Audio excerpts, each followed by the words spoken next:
নির্বাচন কমিশনের সামনে বড় চ্যালেঞ্জ। ত্রয়োদশ জাতীয় সংসদ নির্বাচন হবে দেশের ইতিহাসে সবচেয়ে ঝুঁকিপূর্ণ। ইসি আনোয়ার। নির্বাচন কমিশনার আনোয়ারুল ইসলাম সরকার বলেছেন, ত্রয়োদশ জাতীয় সংসদ নির্বাচন হবে বাংলাদেশের ইতিহাসে সবচেয়ে ঝুঁকিপূর্ণ। এই সময় কেউ অন্যায় জড়ালে ছাড় দেওয়া হবে না। শুক্রবার ২৯শে আগস্ট রাজধানীর আগারগাঁওয়ে নির্বাচনী প্রশিক্ষণ ইনস্টিটিউটে এই মন্তব্য করেন তিনি।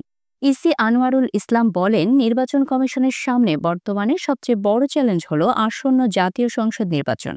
এই নির্বাচন সবচেয়ে ঝুঁকিপূর্ণ। ঘরে ফেরার আর কোনো পথ খোলা নেই। সুষ্ঠু নির্বাচন না হলে শুধু নির্বাচন কমিশন নয়, এর দায় নির্বাচনী কর্মকর্তাদেরও বহন করতে হবে।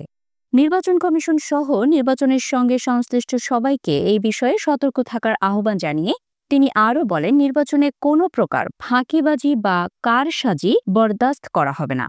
সব ধরনের চ্যালেঞ্জ অতিক্রম করে সুষ্ঠু ও গ্রহণযোগ্য নির্বাচন আয়োজন করা ছাড়া আর কোনো বিকল্প নেই বলে সাফ জানিয়ে দেন আনোয়ারুল ইসলাম সরকার।